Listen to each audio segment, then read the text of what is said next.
tranquila, sem perceber que os sinais já se cumprem e não quer ver que o noivo chega. A festa está pronta, olho se acaba então e ela dorme.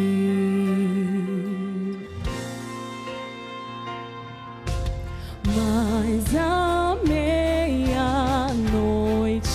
surge o som de um clamor.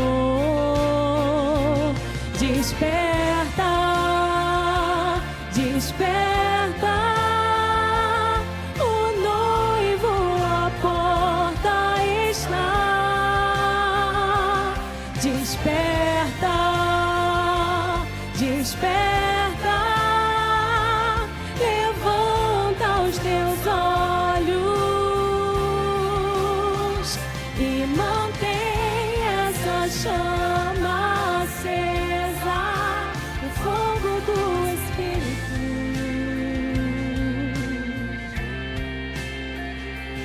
Desperta.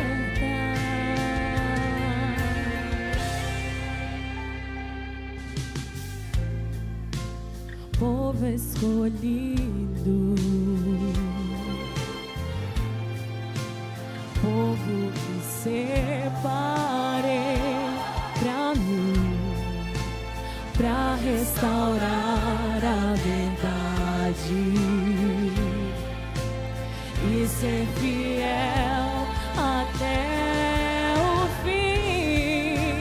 Vejo tuas obras, vejo tua manidão. Dizes sou rico e não me falta nada.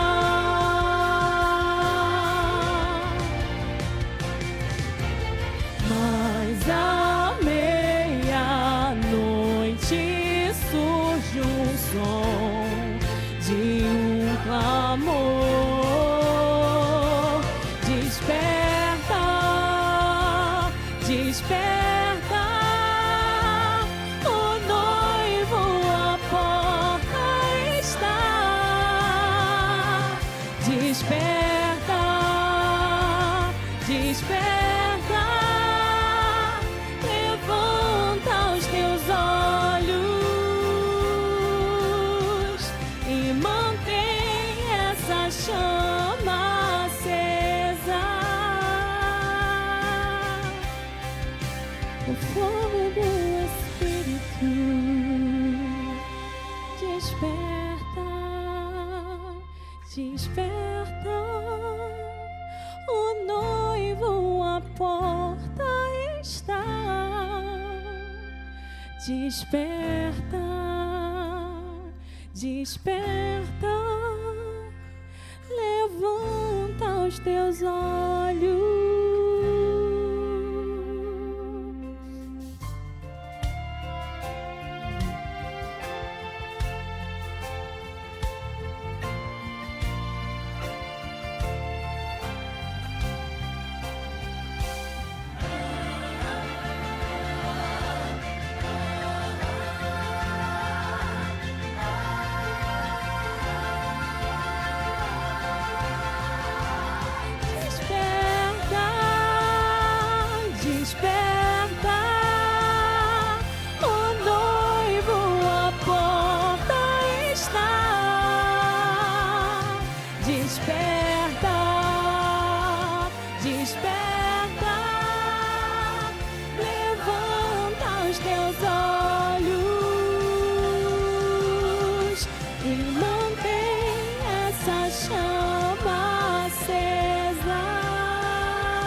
desperta. Amém. Quando eu era criança, eu me lembro da minha mãe sempre repetindo um provérbio, um ditado popular. E o ditado, ele dizia o seguinte, você conhece esse ditado? E se eu começar a mencioná-lo aqui, você certamente vai conseguir completá-lo. O ditado, ele diz o seguinte, se conselho fosse bom, não seria dado, seria vendido. O que nós vamos fazer aqui nessa noite é dividir com você um conselho. Esse conselho, ele não é propriamente meu. Esse é um conselho que vem da palavra de Deus. O que você vai fazer com esse conselho é uma decisão pessoal sua, é uma responsabilidade sua. A minha responsabilidade nessa noite é apresentar para você quantos conselhos? Um conselho, que vem da palavra de Deus. E a sua parte será se decidir o que você vai fazer com esse conselho.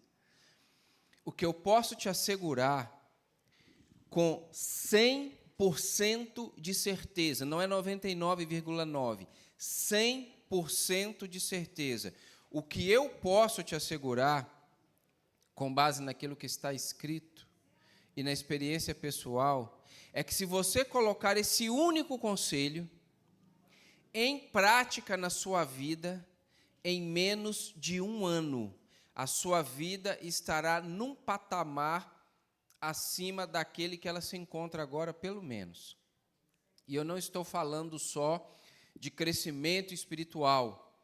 Crescimento espiritual, sim, mas estou falando de consolidação ou estabelecimento de relacionamentos saudáveis. Eu estou falando de crescimento pessoal na linha estudantil, acadêmica, também no trabalho profissional, tudo a partir de seguir um único conselho.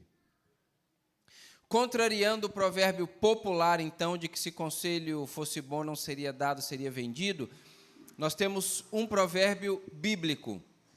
E o provérbio bíblico diz, Provérbios capítulo 24, verso 6, com prudência você deve fazer a guerra, na multidão de conselheiros está a vitória. O que Salomão está nos dizendo, por meio desse verso, é que a pessoa com a maior chance de obter vitória nas batalhas travadas nesse mundo louco é aquela pessoa que não perde nunca a capacidade de ouvir. É aquela pessoa que, apesar de ter já muita informação ou formação, ou ainda a experiência acumulada pelos anos vividos, ela não se ensoberbece, ela não se orgulha a ponto de não querer se assentar, ouvir e escutar humildemente. É isso que Salomão está dizendo aqui. Agora veja, ele menciona que na multidão de conselheiros está a vitória. Um dos instrumentos mais importantes para quem vai à guerra, de acordo com Salomão, são os conselhos. Com base nisso, então, vou dividir com você um único conselho, tá bem? Um conselho, e depois nós vamos tomar uma decisão em relação a esse conselho, e aí nós vamos ouvir um louvor, vamos fazer uma oração e vamos para casa. Preste bem atenção. O conselho vem de Eclesiastes, capítulo 3, verso 1.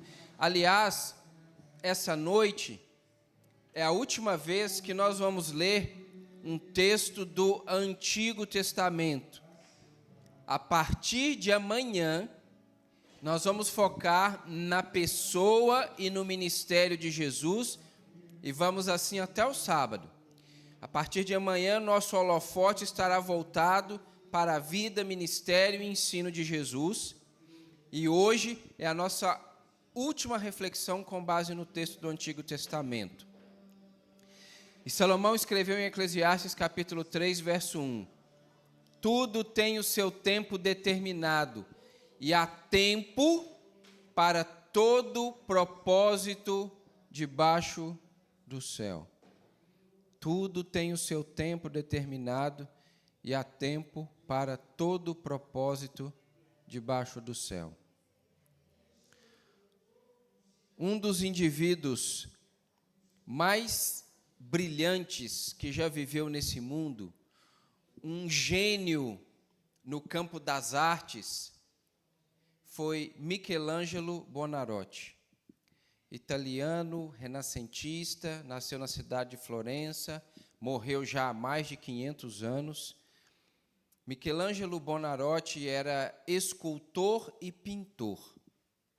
Ainda hoje, na Europa, várias de suas obras são admiradas, as pessoas contemplam boquiabertas as obras de Michelangelo, um verdadeiro gênio no campo das artes. Michelangelo, queridos, tinha uma frase lapidar.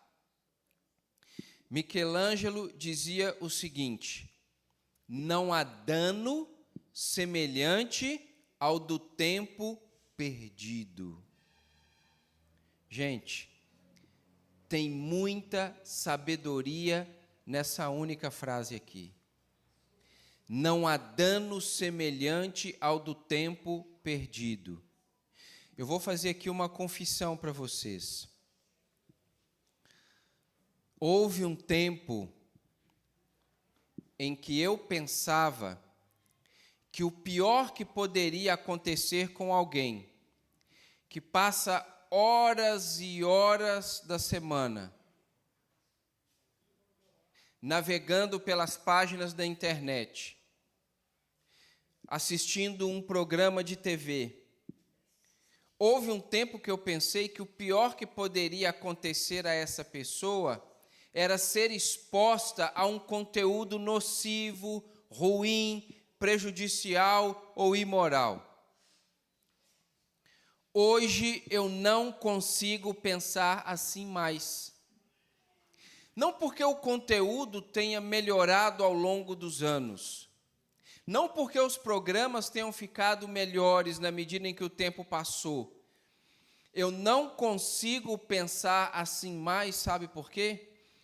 Eu compreendo hoje que o pior que pode acontecer a uma pessoa que passa horas e horas do seu dia, da semana, diante dessas coisas, é o tempo que se perde diante disso.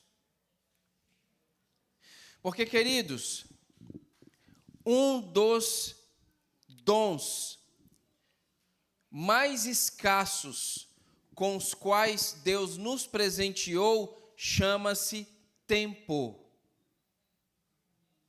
Só que quando a gente é jovem, eu sei porque eu já fui, a gente tem a tendência de pensar que nós teremos tempo infinito, que nós teremos tempo ilimitado. Só que de todos os dons com os quais o Criador nos presenteou, o mais escasso deles chama-se tempo.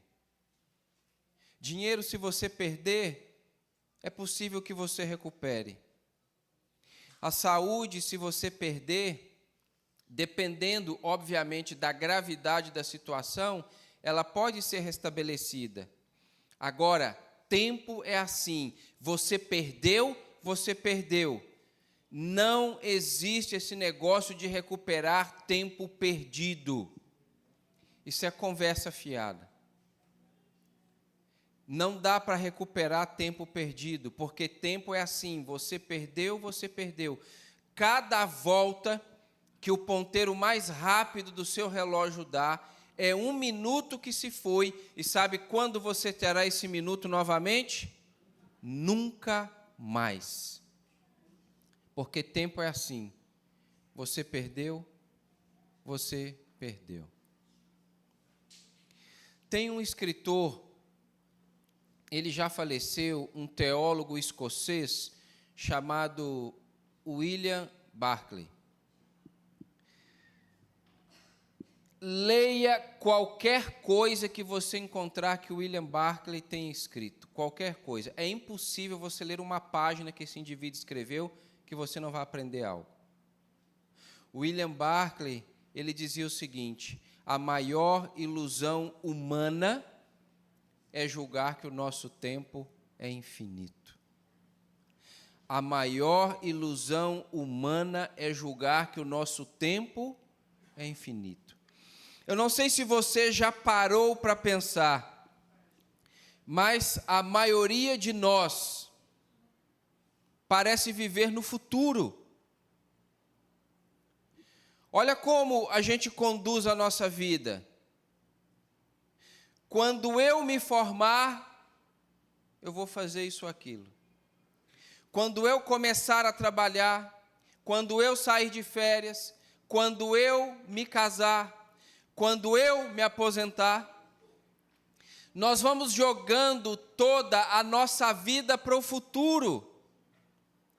Só que, queridos, a gente não tem controle sobre o que virá no dia de amanhã.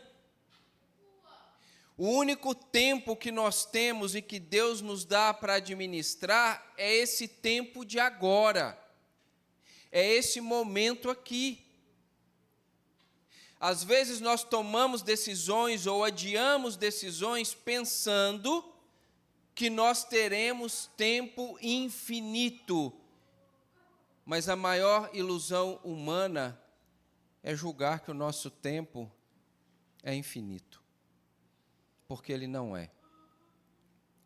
Uma das coisas que eu gosto no tempo é que o tempo ele é muito democrático. São 24 horas para quantas pessoas? Quantas? Todas.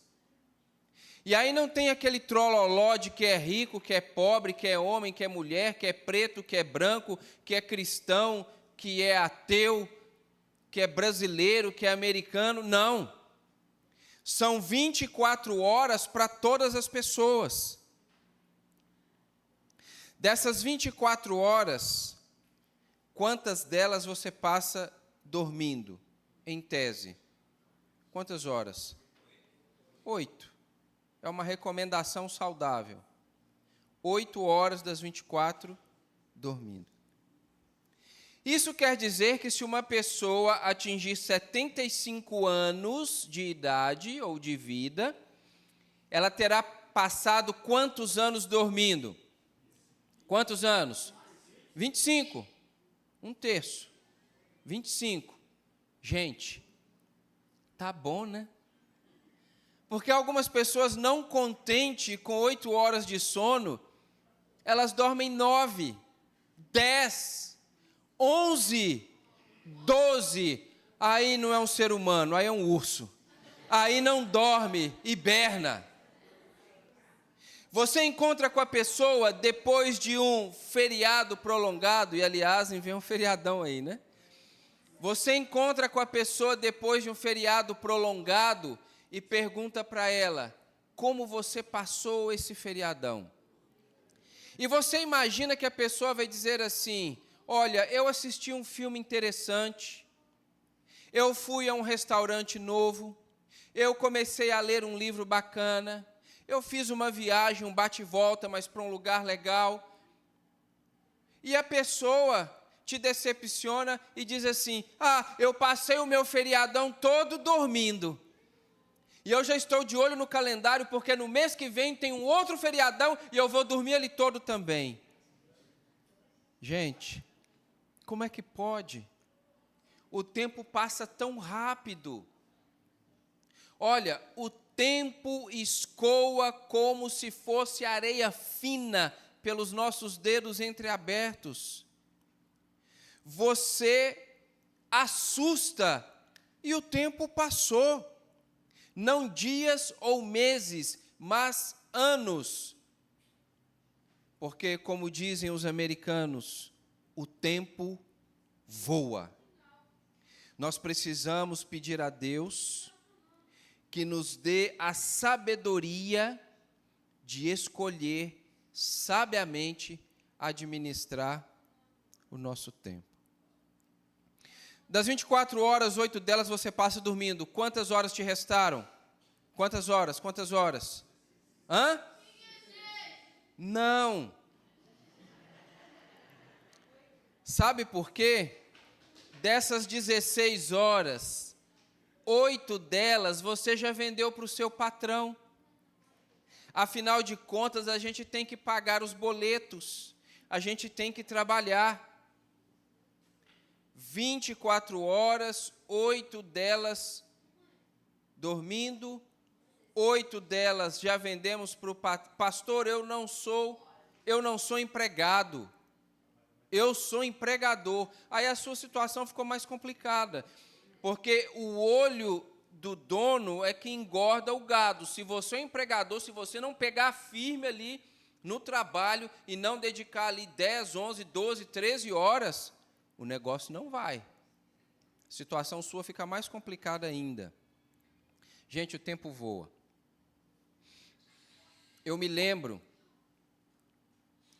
quando eu era adolescente, na igreja ali onde eu passei a minha adolescência, o início da minha juventude, lá no leste de Minas, eu me lembro que eu e os meus outros colegas adolescentes lá da igreja, eu me lembro muito bem qual era o nosso assunto na adolescência. Sabe qual era o nosso assunto? O nosso assunto era aquela moça que mexia com o nosso coração. Aquela moça que, quando entrava pelo corredor principal da igreja, cada passo que ela dava, o coração pulava, estremecia. O problema era quando mais de um de nós estávamos interessados na mesma moça. E eu, esperto que era, para não perder tempo, já corri logo para a Cristiane e pedi ela em namoro.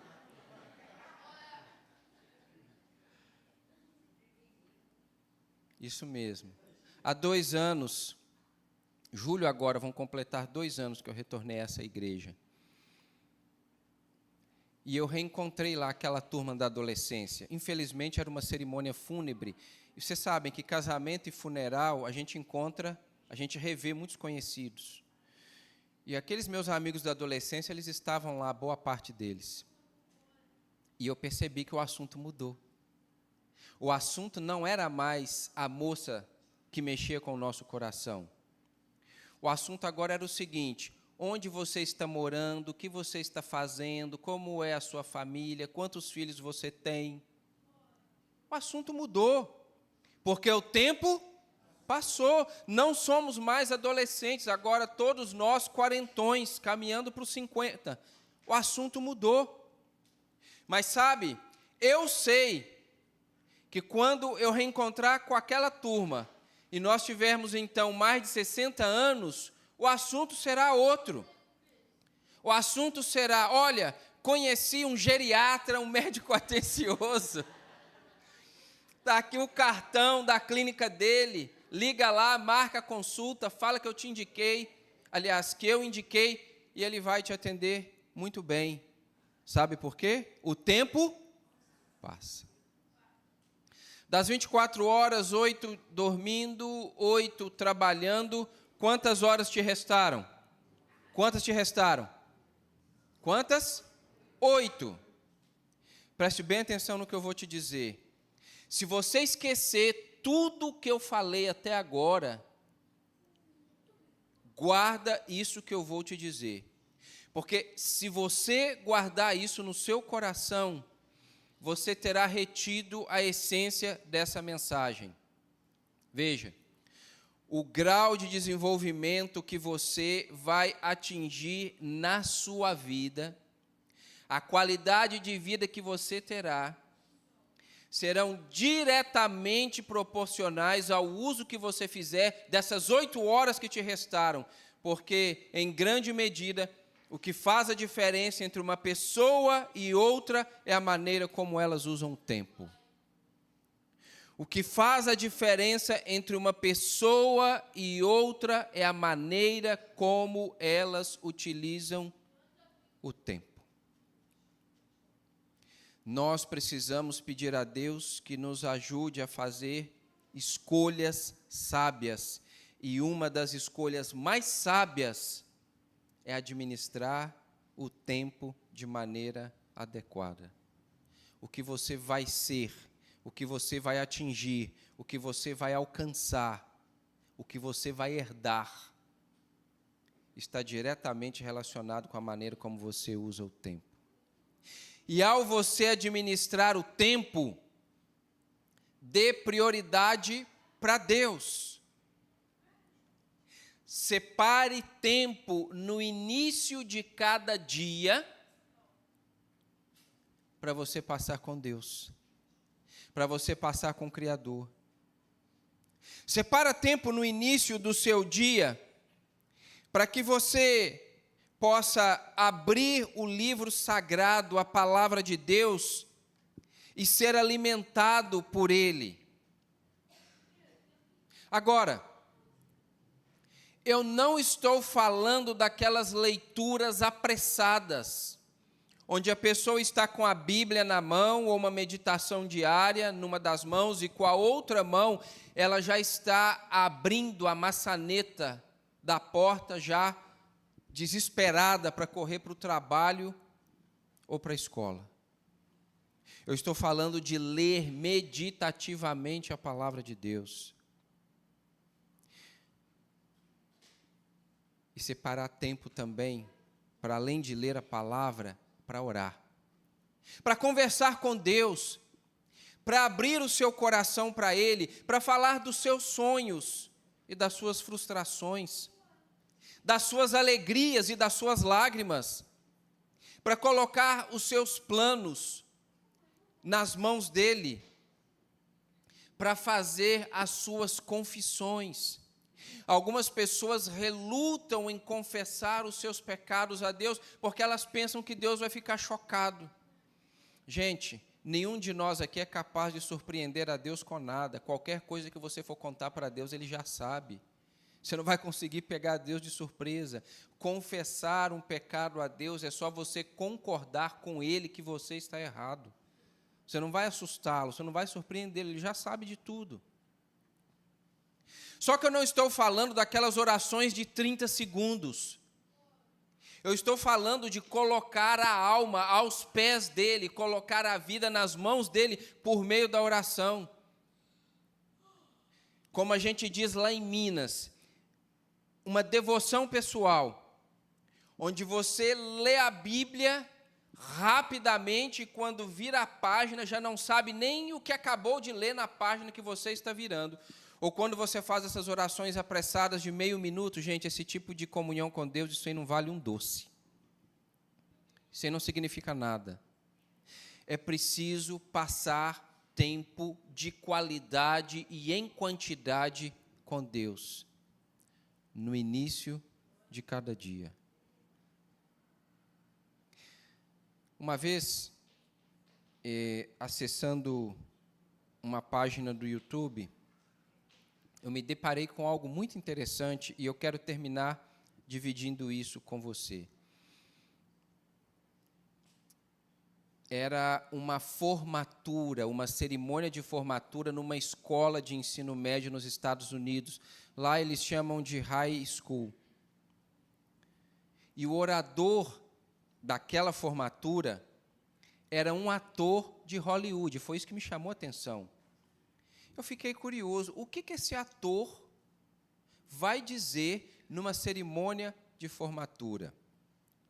Talvez você conheça esse ator, eu assisti alguns filmes dele, uns bons, outros nem tanto, alguns muito bons. O nome dele é Denzel Washington. O que será que Denzel Washington vai dizer num discurso de formatura? E ali estavam os alunos, todos na beca, se formando, os pais dos alunos, os professores, direção da escola. E ele foi falando e dando conselhos, e todos os conselhos muito bons. mas um em particular me chamou a atenção. Olha o que ele disse.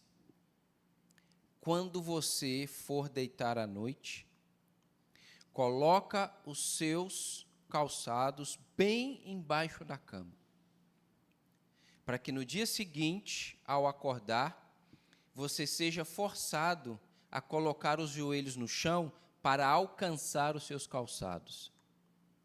E aí ele continuou, e enquanto você estiver com os joelhos no chão, lembra, você só acordou porque ele quis. Você só acordou porque ele quis. Gente, foi a primeira vez que eu vi um ator de Hollywood discursando a respeito de dar prioridade a Deus na gestão do tempo. Que coisa extraordinária! Só que isso já está aqui na palavra há milênios. Nós precisamos pedir a Deus que nos dê sabedoria e a capacidade de fazer escolhas certas para administrarmos o nosso tempo de maneira adequada. Passar tempo com Deus renova a nossa mente, restaura as nossas forças, renova as nossas energias. Passar tempo com Deus nos fortalece para lidar com as dificuldades que são impostas diante de nós a cada dia, seja pelo inimigo das almas ou seja pelo mundo. Quando você passa tempo com Deus, o seu suor escorre menos, você chora menos, os seus pés sangram menos, você se cansa menos. Porque quando você passa tempo com Deus, Ele te fortalece. Lá em casa, eu, a Cris e o José, nós temos um acordo, nós temos um pacto familiar. Ninguém sai de casa sem passar tempo com Deus. Ninguém. Porque quando nós escolhemos colocar a nossa vida nas mãos de Deus no início de cada dia, é que nós temos a segurança de que Ele vai nos conduzir à vitória. Não importam quais sejam as circunstâncias. Às vezes parece que você foi até derrotado, mas quando você coloca a sua vida nas mãos de Deus, aquilo que você entende como uma derrota pode ser apenas parte dos instrumentos que Deus usa para aperfeiçoar o nosso caráter. Porque a sua vida está nas mãos dEle. E quando você escolhe colocar as vidas nas mãos dEle, quando você escolhe dar prioridade a Deus na administração do seu tempo, Ele te conduz à vitória. Eu não sei qual é a dimensão ou a intensidade das batalhas que você tem travado. Eu não sei qual é o calor da guerra na qual você está inserido, você está mergulhado. Mas, querido, querida, de uma coisa eu sei. Se você administrar o seu tempo com sabedoria, dando prioridade a Deus ao fazer as suas escolhas, tenha certeza, o Senhor Deus vai te conduzir à vitória. Será que tem alguém aqui que quer expressar a confiança nisso para Deus nessa noite? Tem alguém que quer fazer isso? Quando você estiver ouvindo a música que será cantada agora, nos seus pensamentos, peça isso para Deus. Senhor, me ajuda a fazer escolhas sábias na administração, no gerenciamento do meu tempo, porque eu quero que o Senhor me conduza à vitória.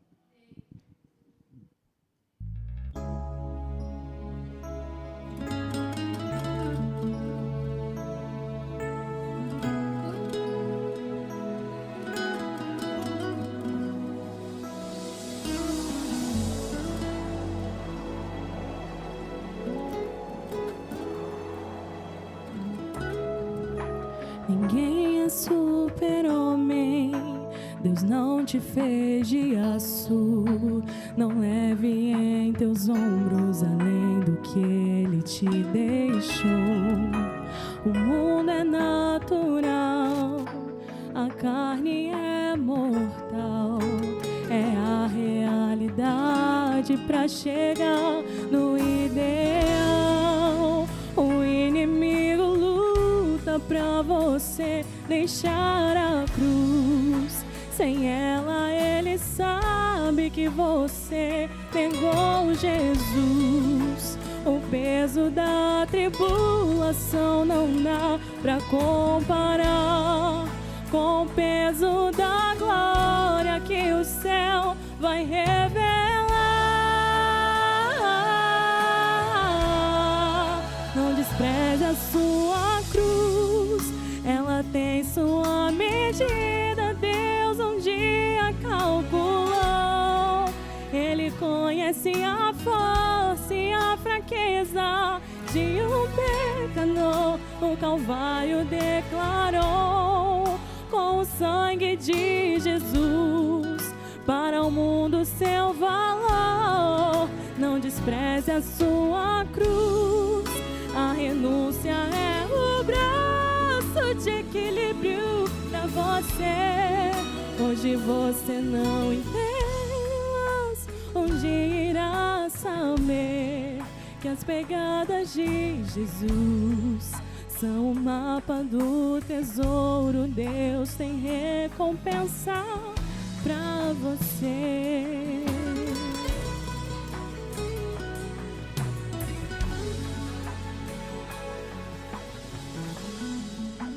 O inimigo luta pra você deixar a cruz. Sem ela ele sabe que você negou Jesus. O peso da tribulação não dá pra comparar com o peso da glória que o céu vai revelar.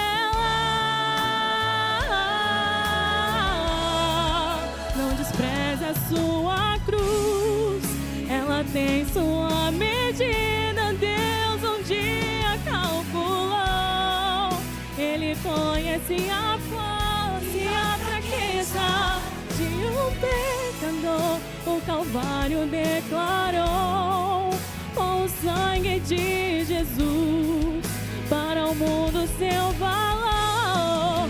Não despreze a sua cruz, a renúncia é o braço de equilíbrio pra você. Hoje você não entende, onde irá saber que as pegadas de Jesus são o mapa do tesouro. Deus tem recompensa pra você. A cruz é a responsabilidade do fiel, é o domínio sobre a carne, a ponte para o céu. Diga sim pra Deus, não negue o que é seu. A trajetória certa ele escreveu. Não despreze a sua cruz, ela tem sua medida. Deus um dia calculou. Ele conhece a força e a fraqueza de um pecador. O Calvário declarou com o sangue de Jesus para o mundo seu valor. Não despreze a sua cruz, a renúncia é o braço de equilíbrio pra você.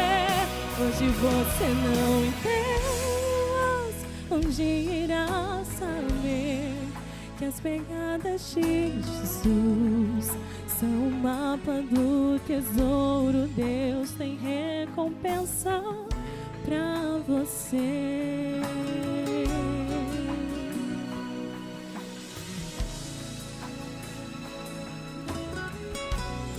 Pra você.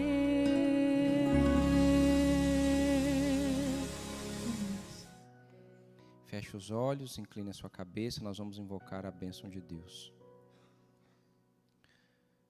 Que o Senhor te abençoe e te guarde, que o Senhor resplandeça o rosto sobre ti e tenha misericórdia de ti, que o Senhor sobre ti levante o rosto e te dê a paz. Em nome do Senhor Jesus.